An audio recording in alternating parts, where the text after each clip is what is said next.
Welcome to the bonfire, Unkindled One. Hey everyone, it's BlueLizardJello, and welcome back to Everything Possible in Dark Souls 3, the Ringed City. Here we are in the Abyssal Swamp. Before that, we explored the Ringed City streets, but today we have a lot more to uncover. So first, our build. We have the Winged Knight twin axes upgraded to +9 and infused with heavy. We got these from the Winged Knights at the top of the cathedral. A poison dagger at +10 and the crystal chime. Some dark arrows. I will also equip some fire arrows. I also have the Sunset Shield +9, the Composite Bow +10, and the Witch Tree Branch. And I have the Pyromancer Crown, Xanthus Overcoat, Millwood Knight Gauntlets, and the Firelink Leggings. The Lingering Dragoncrest Ring, Saint's Ring for the added attunement slots, Knight's Ring, and the Ring of Favor +3. And then an assortment of consumables as you can see here. And as always, if you wanted to take a look at my stats, you can go ahead and pause the video now.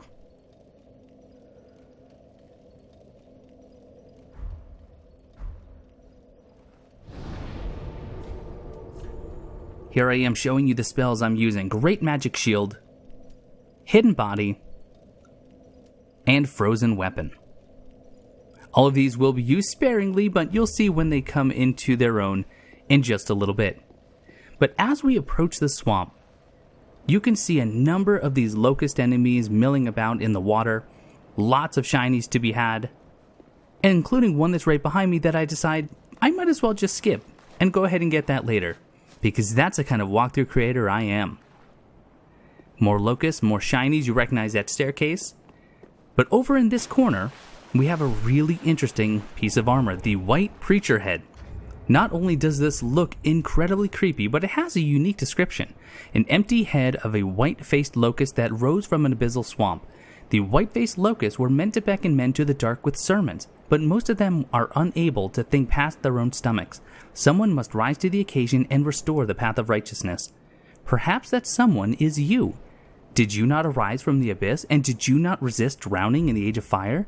Locusts and men are kindred spirits. This is one of the only items in the entirety of the Souls trilogy that actually calls out the player character directly. But if you wanted to see something terrifying, here it is. Then again, if you're going for a Ludwig the Accursed from Bloodborne cosplay, that's probably going to be the helm for you. One Titanite chunk over here in the corner, and now we have a couple of these monk creatures. This one's going to go all Beyblade on us. So I'm going to pull him with an arrow, dodge at the last second, and then take care of him with the twin axes. Remember, if they flip over, one good kick should send them sprawling, and you do get some bonus damage. We have two more. Now these don't tend to spin, but they do that area of effect magic attack along the ground. So if you do want to take some damage, go ahead and just stand right in the middle of it while you kill one of them. Here I am trying to anticipate when this one is going to roll over.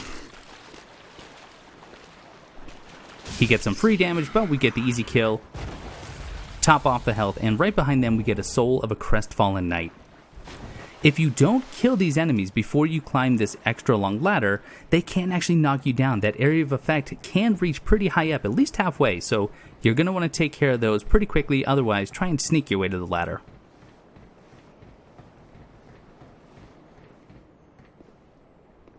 Up at the top we do have another one of the Locust Preachers.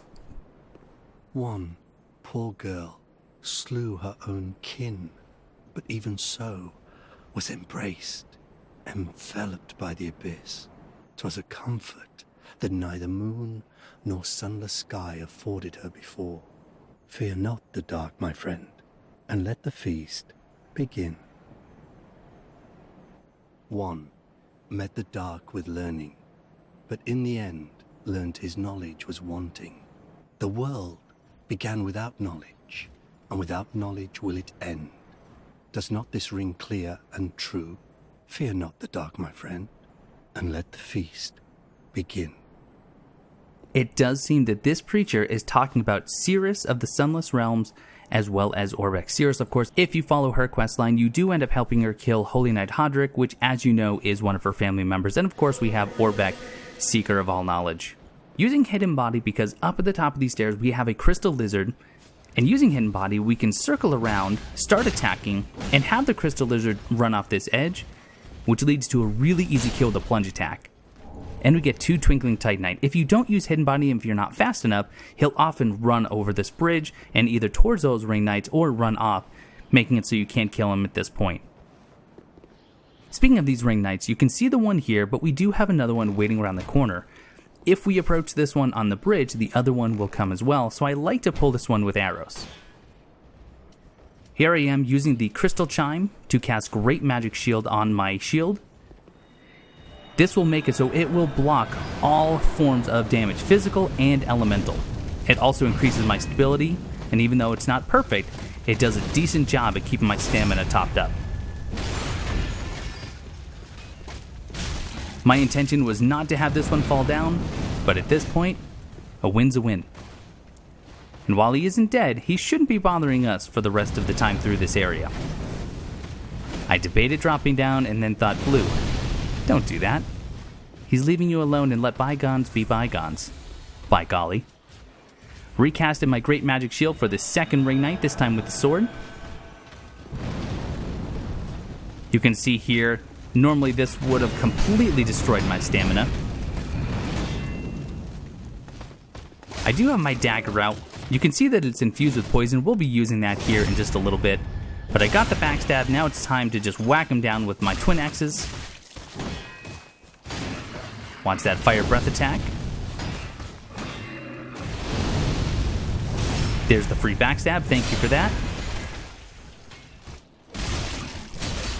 And two-handing it for the easy kill. And we get the Ring Knight hood and a couple of Titanite chunks.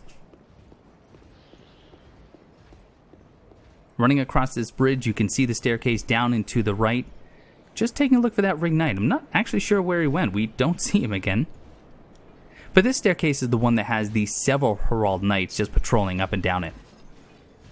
Be careful though, if you rush in here, you do run the risk of being cursed, because here's one of our cursed enemies. Fortunately for us, their head is perfectly poised to taking headshots from our bow. There we are. We do have one more to worry about, and then just another one of the lightning casting enemies. Making sure I don't get surprised. There's the curse already building up. Trying to get them to spawn to me. Well, the one dropped down. This is the one that just cast the lightning. These ringed city villagers or denizens. I decided to run the long way around just so I can get the drop on him with my bow. Looking for the cursed enemy. He's actually down below. Silly Blue. There he is. But once again, get the free headshots. Don't even have to manually aim, which is always nice because my aim leaves a little bit to be desired. Dies from fall damage. I'll take it.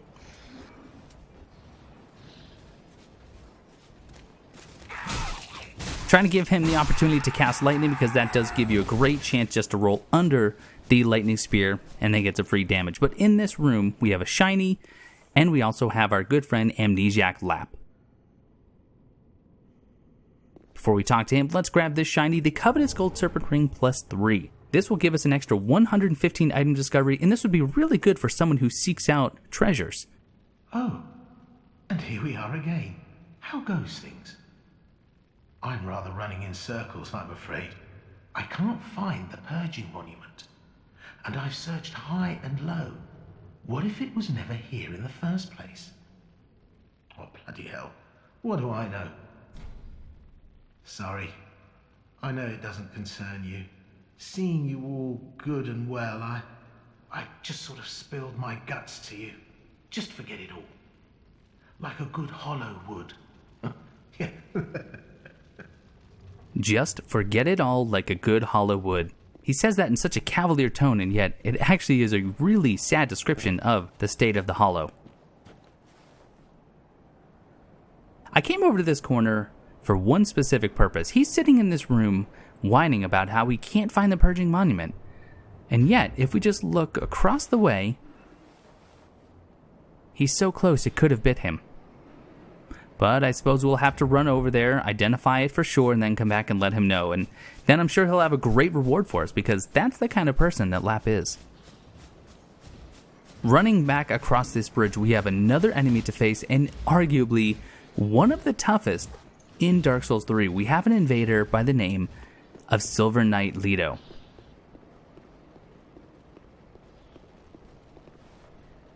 Silver Knight Leto waits for us in the tower that you see ahead. Now this is a bit of a one-way trip. As soon as we drop down from the platform that we are currently on, we are either just going to grab the loot and then get out of there, or we'll be forced to kill Silver Knight Leto. Now he will invade if you are embered or not, provided the next boss is still alive, Half-Light Spear of the Church. If you have already killed Half-Light and you wish to fight Silver Knight Leto, you will have a chance to respawn that boss, and I'll show you how towards the end of this video. But he is absolutely no joke. You can see that massive hammer that he is wielding, one of the largest weapons in all of the games, but he also has an incredible buff called Call to Stone. Not to mention, you can see even if you have a decent shield, he can take your stamina down extremely quickly. Now that overhead slam is a great opportunity to roll through it and get a free backstab. But you can see here, I'm using my poison dagger just to try and inflict the poison status, and then I'll be using my twin axes. That was the full Call to Stone combo that you just saw, and you notice that when he did the final part of that combo, I still held my shield up because there are rock projectiles that will actually do some good chip damage if you have your guard down. There we have the poison status effect, and now it's time to just start using some buffs on my twin axes as much as we can. Some of the cheese tactics that do work is Toxic Mist. You can cast it, and as long as he doesn't see you, he can walk into it, get toxic, and then just completely ignore you while the toxic does its job, and then you can simply rinse and repeat. Another thing that you can do is trigger him, aggro him, but then drop down where we'll be dropping down here in a moment, and he will not follow, and then you can use your range attacks to take him out. But as long as you're careful, and once again, just keep your shield up anytime you use that Call to Stone, unfortunately my stamina was completely gone, then you can just slowly chip away at his health. You can try to parry his one-handed attacks, but what I've noticed is that anytime you have a shield that's capable of parrying, he will actually switch to two-handed. Also, believe it or not, he can parry and riposte you. But with some perseverance, you can kill Silver Knight Leto and you get Leto's Great Hammer. This is an incredibly powerful weapon. It is excellent at strength scaling, but it's incredibly slow and incredibly heavy. You can see it takes 60 strength in order to one hand, and it weighs a whopping 28 units. Leto, an eccentric who traveled across the outskirts, became a close friend to the Giants and even Havel the Rock. A little bit of lore there that connects Silver Knight Leto to our one and only Havel. But you can see there the Call to Stone, spin to lure stones to the steel hammer, and use strong attack to transition into an earth slam that shatters the stones in a shockwave. Now you don't have to finish that combo and unleash all those rocks. In fact, if you stop halfway through, you will get a bonus to your damage applied to the weapon. If you wish to wield this weapon, it will take 60 strength in order to one hand, only 40 to two hand, and it does get an A scaling in strength at +2 or more.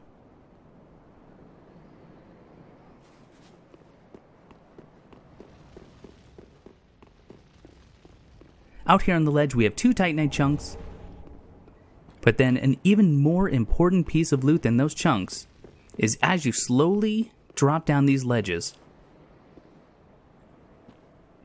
be on the lookout, because on the 4th one that you drop to, there is the shiny, and it just so happens to be Havel's Ring, another connection of Silver Knight Leto to Havel. The Havel's Ring +3 will give us an extra 19% to our equipment load. Just understand that it can't be stacked with the other versions of Havel's Ring, but it will stack with anything else that increases your equipment load, like the Ring of Favor and Protection. We are now going to be exploring the swamp proper. Lots of loot to be hidden. Not a lot of it is all that worth going out of your way for. Here we have a dark gem surrounded by this smaller locust. Now I won't be killing all of the locusts, but as you can see here, they can drop pale pine resin, but they can also drop different versions of souls. So while it may not be worth it to go out of your way, sometimes if you're just trying to farm for a few extra souls, you could do worse. Most of the small locusts, however, will get out of your way. We can see another Judicator off in the distance. We do not want to trigger him yet, so we're going to have to play this very carefully. You can see here some of the locusts will be hiding in the swamp, but with a well-placed arrow you can get their attention, and sometimes I will want to do that just to draw them away from some of the other crowds. You can see this magical branch that they're able to summon. We will get the weapon that allows us to not only cast that magic branch, but it will allow us to cast sorceries as well. It's a pretty creepy weapon. But then again, we already got the preacher's head, so why not? Taking care of this other preacher over in the corner, just to be quick about it. We don't want him sneaking up on us when we're dealing with some of the others. And if you can hear that, search thine own self, the preachers or the locust preachers will still be talking to you even when they're just the non-NPC versions. Once again pulling, once again taking damage, because that's how we roll here at BlueLizardJello. Now these enemies are most weak actually to frost, but I want to save my frost weapon for a particular enemy coming up. You can see another pale pine resin here. So we have the shiny coming up, but we also have the Judicator, so we're going to have to play this about as carefully as we can. For that, I'm going to use Hidden Body, make sure I'm topped off, eat a Budding Green Blossom just for the extra stamina regeneration. Then I'm going to sprint right towards him. Now, of course, he will see us eventually, but using a Gold Pine Bundle just for the extra damage. As long as we get this close, he will typically try and attack us with melee instead of using his summons. And the melee is completely easy to dodge, and if you ever see someone get hit by the Judicator's melee attacks, you should probably leave a comment with the timestamp and mock them for it. Escaping just barely with their lives, I'm using a Divine Blessing just because I was so low on health. And for the kill, we do get a Hidden Blessing, but he also dropped 2 Titanite chunks. You can hear more of the locust babbling. Trying to do this about as efficiently as we can, but we did already skip a shiny, so I might as well run back for it. There we are, Large Soul of a Weary Warrior. Then we had another one over here on the bank. Another Titanite chunk. And then before we explore more of the swamp, we can loop around here, because the shiny we saw at the very beginning of the episode told you I missed an item, is the Ringed Knight Straight Sword. The Ringed Knight Straight Sword is similar to the other ringed weapons that we've obtained, like the Ringed Knight Spear. It does have the Ember ability, which we've seen them use on us before. It enshrouds the weapon in flames, it adds a straight fire damage, and it does give it a new combo. You can even start the weapon art Ember, and then just hold on to it, waiting for the right time to strike. Just keep in mind that every part of the weapon art can be parried. So if you're facing another opponent who is familiar with parries, it could land you in some hot water pretty quickly. But let's go ahead and grab that one item that we ran right past in the beginning, after we deal with this Locust Preacher, of course.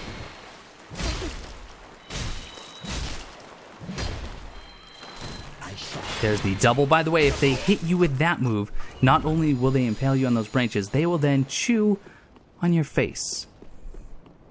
And we get 4 Prism Stones. Aren't you glad that we went back for those? I can't tell you how many times that I've just tried to complete a build in Dark Souls only to realize I was 4 Prism Stones short. Kills me every time. But let's explore more of the swamp. Over straight ahead at that down building, there are several Ring Knights. We're going to hold off for quite a while on those. But we do have an item behind this other Locust Preacher. Now I'm using Human Pine Resin. A word to the wise, they are pretty resistant to the Human Pine Resin. They're also extremely resistant to missing with your weapon. So if you miss like I did, be prepared for a spray. Here we have a Twinkling Titanite. Preparing for what's next, we have a lot of those monk creatures again. So I'm using Hidden Body so I don't attract the attention of all of them, because some of them, like Obi-Wan Kenobi, do have the high ground. Quick work though with the Gold Pine Bundle. Have I used that a high ground joke before? I feel like I have. Shame on me recycling material after only 700 videos. You can see that area of effect. tried to get the kill a little bit too quickly. They tried to get the kill almost as quickly. Not very well handled, but that's alright. Looks like one of them has lost interest in me. So we have another one straight ahead. Let's get that gold pine bundle ready since it does such quick work. There's another one. Get him to do his area of effect behind us. There's another kill.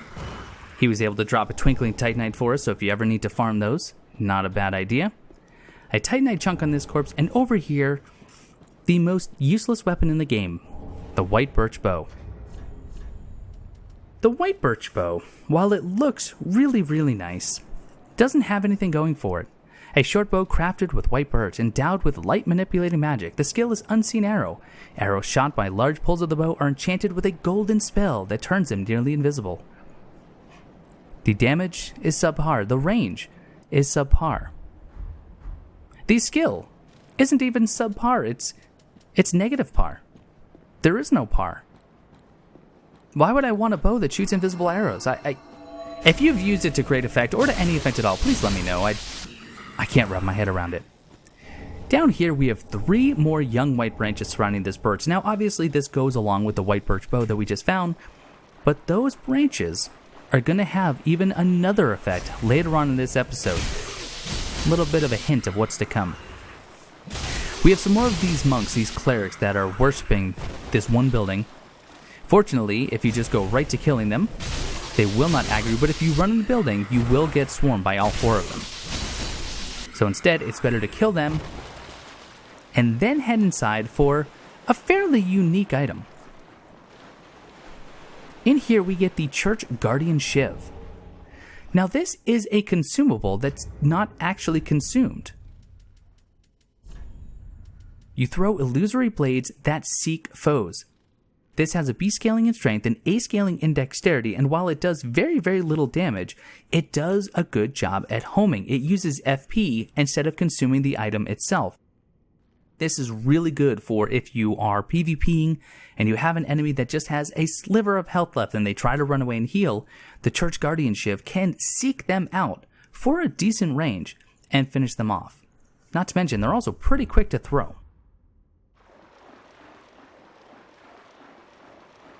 Coming up, we have a familiar face.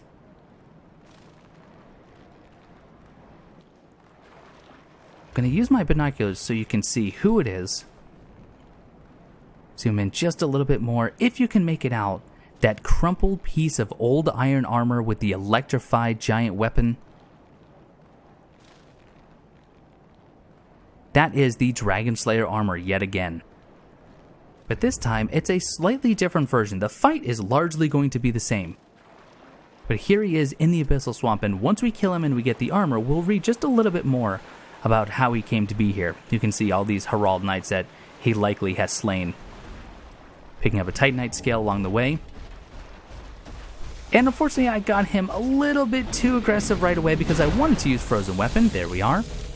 Dragonslayer armor has the same resistances as we fought him as a boss, including Frost. If you're wondering, Blue, why did you take so much damage? I'd like to remind you that you're watching BlueLizardJello, and that's how we roll. The name of the game here is certainly not to block those attacks, not even with your face, but try and roll through them. Conserve as much stamina as you can, but you can see there that Frost proccing, some good extra damage just from those hits. Doesn't take much to proc it. Huge overhead slam. It does have some AoE, so even though it is very tempting to hug his backside and just attack him while he does it, it can prove a little bit detrimental simply because that shockwave can hit you if you're too close. We almost have him though. Granted, he almost has us at the same time. My Frost has worn out, so we won't get any more benefit there, and it's definitely not safe to rebuff.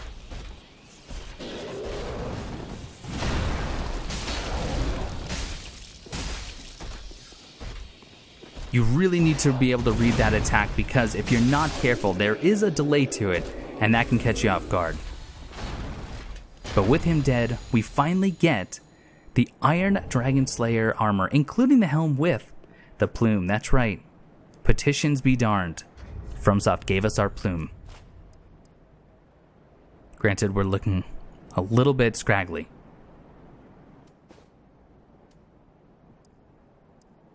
The stark melted iron helm of the ancient Dragonslayer armor. The armor, defeated by the champion of Ash in Lothric, was left ages to rust, until it slipped into an abyssal swamp where it was possessed once again by the memory of the hunt. Once again, talking about the player character directly. If you are having a hard time with that armor, remember that not only is it weak to ice, but also to strike, and to anything that does extra damage to abyssal enemies, like the Wolf Knight Greatsword or the Farron Greatsword. Don't forget to pick up that Titanite scale you just saw me grab there a moment ago. And now we'll be hugging the left-hand side, because we do have some more loot to get, but we also have a number of these Ring Knights to kill. You can see that very large cathedral. That is our next big destination, but it will have to wait a little while.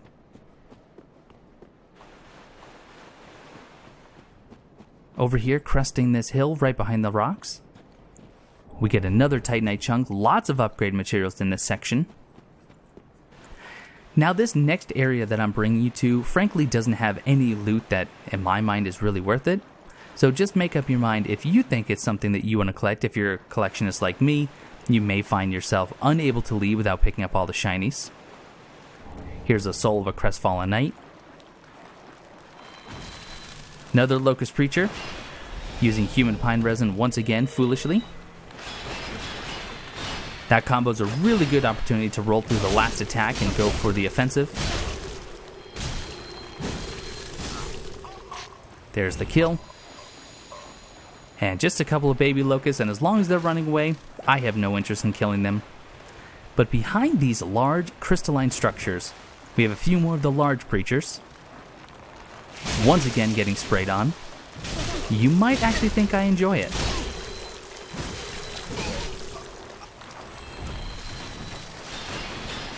And unfortunately, I pulled two of them. This can get fairly dangerous. I tried to separate them using those crystals, and it worked for just a moment. But as you're about to see, you can hear the other one just casting his magic.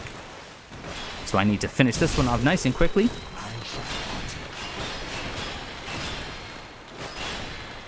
There's the kill, and now we just have the one left to deal with. Not too bad. Also, the shiny that he did drop, yes. I'm going to tell you right now that I never pick it up. And it was probably something marvelous, I know. You also saw me just pull off a spin to win, but in my case, more of a spin to accomplish nothing move. Nice try, Locust. You will not spray me again. You shall not partake, as they say. As you say, actually.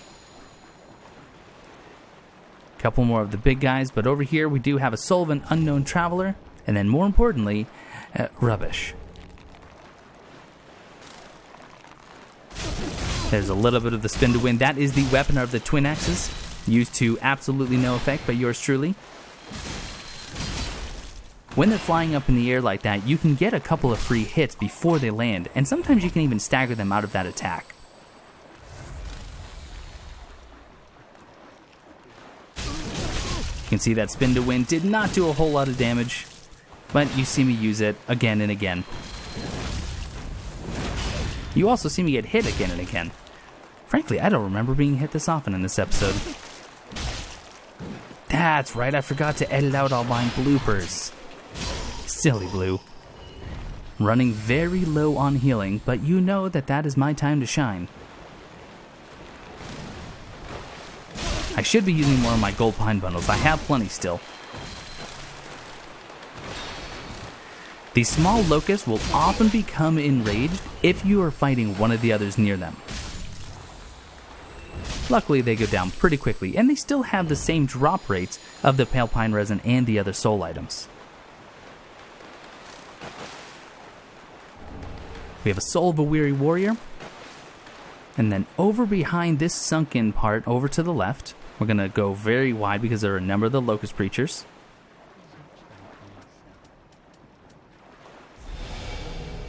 I really like to use that human pine resin, don't I? Getting some good damage though before he even pops out of the ground. Of course, you could hear another one spawning behind me. And another one in front of me. Got another pale pine resin. Need to kill this one very quickly because I do have another one that's about to join. Or another 2 more. I guess I just like my fair fights. Taking him out with a bow. Probably my first smart move of the day. You can see that rolling quick shot. That is one of the tricks of the composite bow. Doesn't do nearly as much damage, but it is a great way to do some chip damage very quickly.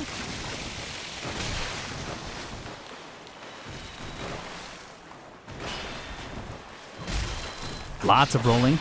You're probably getting dizzy. I know I am. Trying to focus on the one with the least amount of health to get them out of the way as fast as possible.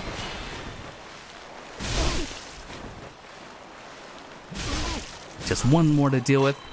Wait for the combo. Roll through the last attack. And get your damage. Easy. See? Heading back over where I was so rudely interrupted. We get the Preacher's right arm. This is that very odd weapon that I've been talking about. You can see here that it does have an A scaling in intelligence, a very small scaling in strength, but this is the desiccated right hand of a white-faced locust that rose from an abyssal swamp that happens to perform as a catalyst for sorcery. The scale is the feasting branch. Use souls to weave a sharp branch to fillet prey, and it can be used repeatedly. This is that branch that they've been summoning this entire time. This is perfect for battle mages. Anyone who wishes to cast sorcery as well as attack, this is a great weapon. In fact, it has a relatively strong spell buff, so you'll do some decent damage. There's a Soul of a Weary Warrior.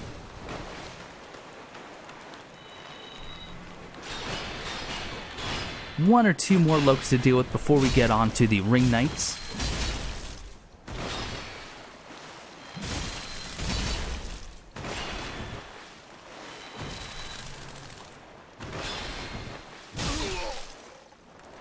And a Soul of an Unknown Traveler from that locust.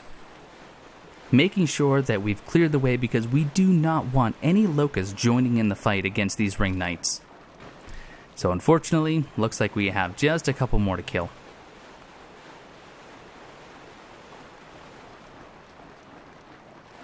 You can see this one large locust being trailed by the 4 babies. And even though the babies go down pretty quickly, I'd rather not a 5-on-1 fight. See if I can't pull this locust to me. And might as well get some free damage along the way.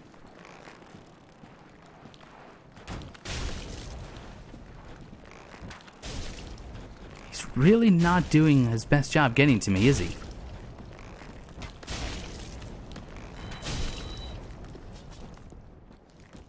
Every time I approach him, he backs up just enough. He thinks that he will partake, and yet, it does not appear that that is the case. Trying to see what these little locusts were going to do before I engaged anyone else. But it seems like they're harmless.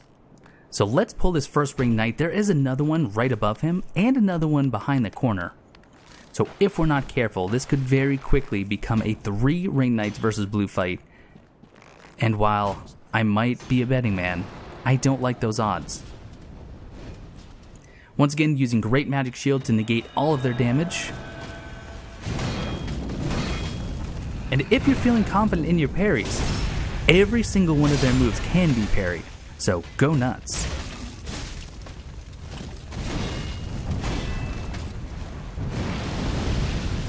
I'm just going to wait for my backstab opportunities and just chip away at them as I can.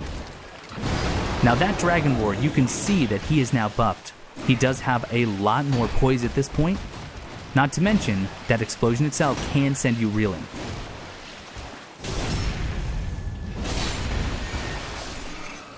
And that Ring Knight somewhat decides to phase right through the floor. We do have a few more to deal with though. Once again, using my Great Magic Shield. Trying to get this guy to hop down quickly. He even embers before he drops down. Interesting choice. You can see there I nearly pulled that second patrolling ring knight, but as long as I pack up quick enough, I should only need to fight this one sword-wielding knight. Every time they do that breath attack, it is just to get you off guard. When they do that, it's a bit of a smoke screen or a fire screen, and as long as you back up, or if you decide to roll through it, you can either parry or you can block the attacks that are coming after that.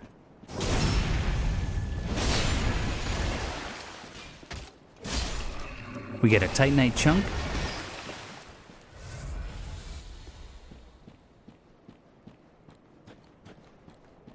Instead of going after the patrolling knight, if we hug the left side, we have one more spear-wielding knight and a pretty unique piece of armor that we'd love to get, especially for lore purposes.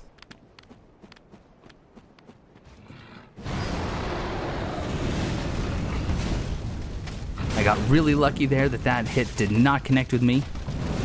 Instead, just let the shield do all the work. Getting the free backstab. I would be doing slightly more damage if I was switching to my dagger, but at this point I am more concerned about just staying alive than I am killing them quickly.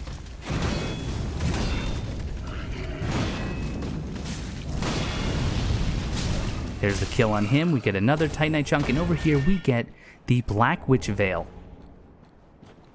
This has very high curse resistance, and this did belong to the Witch Zuli. She intended to seduce Alva the Wayfarer, but eventually became his closest supporter, spending her entire life with him. This veil was used for travel, that way no one knew that she was actually a witch. We've even seen this in Dark Souls 2. Topping off my Ashen Estus flask, I cast my Great Magic Shield, albeit just a tad bit early. Could have saved some of that. Heading around this corner, we have the patrolling knight waiting for us right here. And this is not a great spot to be fighting. We do not have much maneuverability at all. Then again, the deceit. Getting some of that chip damage. You saw the whole screen shake there. Unfortunately, I missed it, but you'll be seeing what caused that here in just a moment.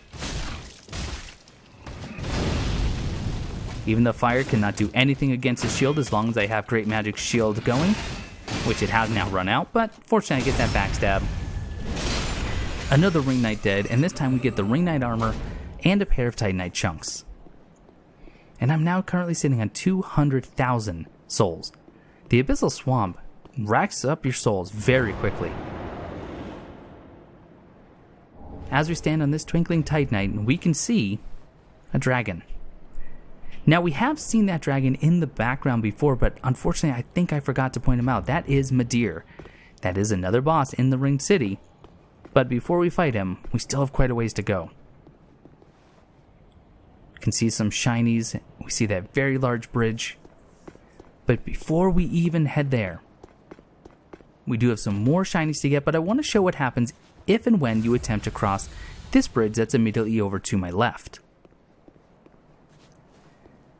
Midir is sitting and waiting and watching, and as soon as we approach the rubble, the entire path and bridge is engulfed in flames, and you can see there must have been some enemies because we just got some souls for it. We're going to need to cross that area in the next episode.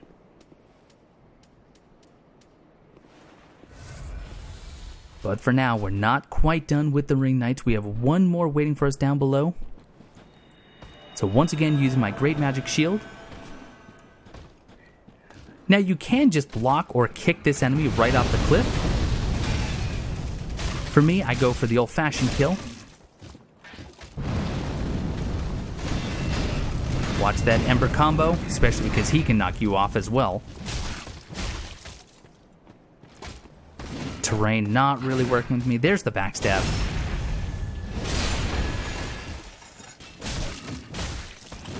Just one more hit will do it. And might as well overkill it with a backstab. Another Titanite chunk. Over here on the ledge we get the Titanite scale, but don't forget to run down this hill because under the bridge we get one of the shields we've seen the Ring Knights using. This one is the Dragon Head Great Shield, the ones that the Spearmen have been using. This weighs a whopping 18 units, it requires 35 strength and 15 faith in order to use, and the Dragon Roar, the skill that it uses, will send enemies flying, and it adds perseverance to the player character, just like we've seen on the Ringed Knights. This shield actually can be buffed though, so Great Magic Shield could work wonders on the Dragon Head Great Shield. Not only can the Dragon Roar send enemies flying, but it can also help to guard break. So if you have an enemy that's turtling, maybe some of those Lothric Knights with their great shields, the Dragon Roar can help to break that guard pretty quickly.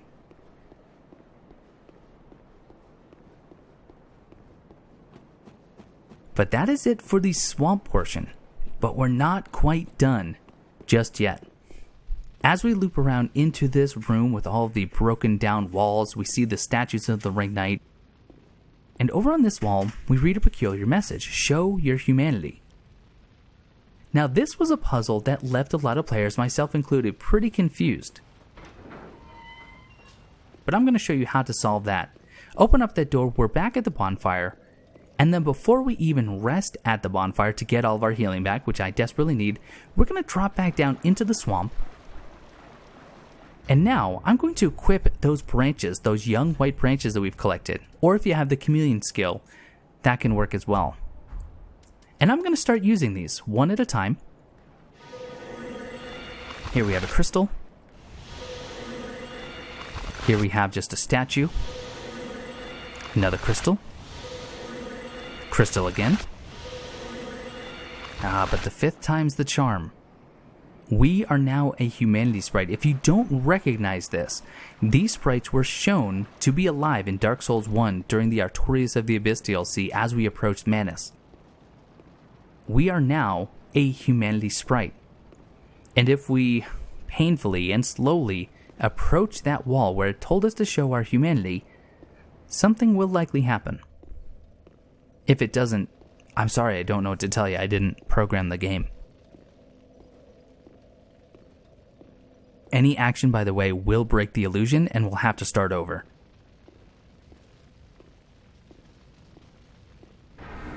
And here we have a hidden ladder. Before we approach this ladder, let's go top off our health. We have been running a very dangerous game here, and I'd like to feel just a little bit more confident.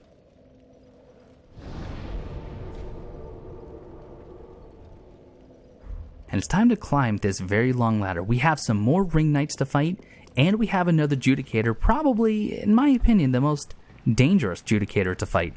Because this one is going to spawn very quickly, and he will spawn some very dangerous enemies, including a phantom version of Silver Knight Leto. We can hear Midir once again breathing fire.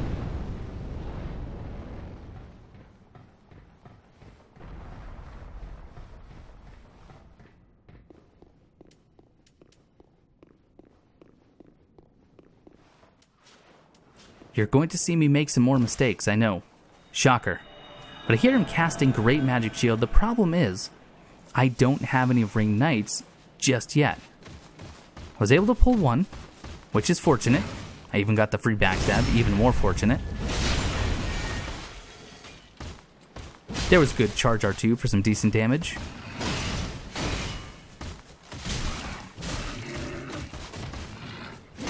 And just slowly chipping away anytime I get the opportunity. Backstabs are nice, but not required.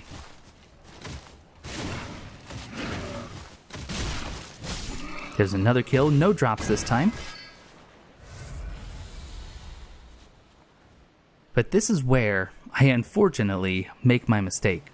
You see, normally what I do is I try and pull the next patrolling knight down here because I don't want to pull any other enemies. But as I'm waiting, I'm trying to figure out where in the world is he. So you saw that one transition there because I had waited for quite a while, not seeing him. Not wanting to cast my Great Magic Shield until I see him. And if I get too close, then the Judicator, who's on the other side of this building, he can start summoning his other phantasms. And you do not want to fight these enemies, the Ringed Knights, with Silver Knight Leto breathing down your neck.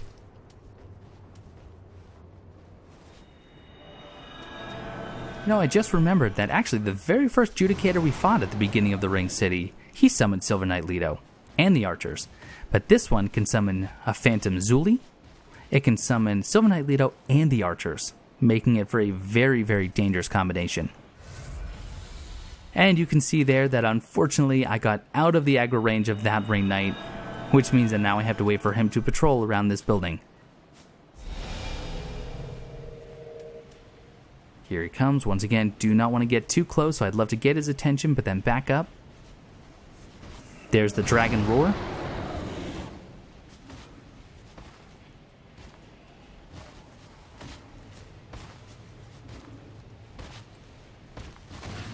Patience is key here. There's the Dragon Roar. You can roll through it just like I've done, and fortunately I got the backstab. Get a couple of hits. You can see he is not staggering due to that Perseverance buff. There's the Roar again. Not able to knock him out of that combo because of that Perseverance. Great Magic Shield is now gone, so I did take a little bit of chip damage from that huge area of effect. And this Ring Knight is just loving his Dragon Roar.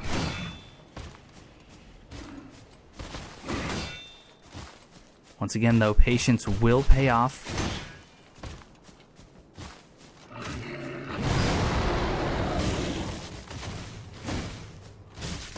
Almost got him. Better to be slow than dead.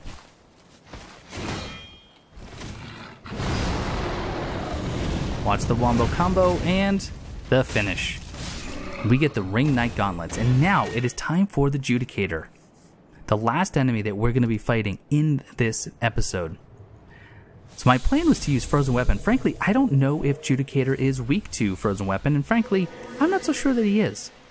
It also seems a Hidden Body on this particular one doesn't seem to work all that well, because you can see him raising his arms and he's already summoning, and who's he summoning? There's Zuli. Almost gets me, or does get me, but doesn't quite kill me. And now as I approach for more attacks, we have the archers. Time to get out of dodge as quickly as we can. But now he knows we're here. There's Silver Knight Leto with the Call to Stone. Trying to quickly take him out.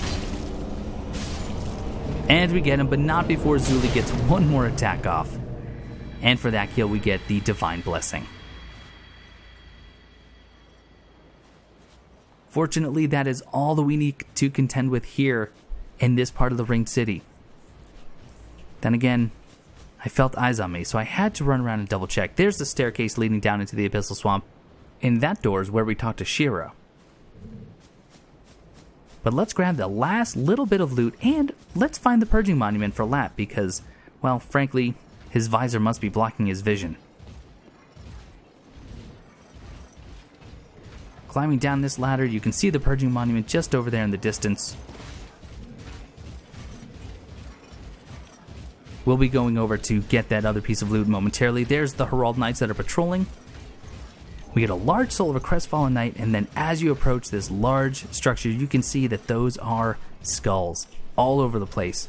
Somewhat reminiscent of the Purging Stones, which makes sense being the Purging Monument. When you pray at the Purging Monument, you can do a couple of things. Later we'll get another option. We can request absolution or dissolution. If you request absolution, it removes any sin that you've built up. If you request dissolution, this removes any hollowing that you've built up. It does cost souls depending on how much sin or how much hollowing you have, but eventually we're going to get the option to revive Judicator Argo. We have not seen the true Judicator Argo, but I'll talk more about that when we encounter the boss, the Half-Light Spear of the Church. This will also allow Silver Knight Leto to spawn. Forgot all about this one Ringed City denizen to take care of. Not sure why I decided to cast Hand and Body. Pretty sure that was a mistake. First one of this episode. And we get the Dragon Head Shield, this smaller version of the Dragon Head Great Shield, the one that we've seen the sword-wielding Ring Knights use. This time, instead of the Dragon Roar, we get Dragon Breath. The Dragon Breath, even the descendant of an Archdragon, perishes not, and use of this skill restores its former strength, sweeping foes with a frontal exhalation of Dragon Breath. In other words, it breathes fire. This can be used really cool as a combination. You can hit with the shield, And if you actually are close enough to your enemy, you'll actually hit with the shield and the fire, causing your enemy to stagger, and then you can follow it up with some melee attacks. It does have some really good fire defense at 90, but only 70 physical defense and only 40 stability, so pretty lackluster in other areas. What did I come here in search of? Damn. Stop it. I'm unbreakable. Unbreakable. Are you certain of that? No. Sorry, I know you'd never lie to me. Thank you. Thank you kindly. I'll speed right on over. It won't be long now before I know everything. Who I was, what I lived for, and what my name was. And I'll have you to thank for it all. Ah, thank you. Most sincerely. I swear upon my birth name that I am your friend. No matter what might come out, no matter what I was, if you would do me the honor, allow me to be a true friend. Always. Amnesiac Lapp is about to get his memory back because we told him about the Purging Monument. And seeing as he's unbreakable, I don't know that is what is in our best interest. But that is going to do it for this episode of Everything Possible in Dark Souls here in the Ringed City. I hope you learned something, and if you did, leave me a comment below and let me know what you learned. And if I missed something, or if you have a better strategy, let me know that as well so we can all keep learning. But I want to thank you all so much for watching, and I will see you next time.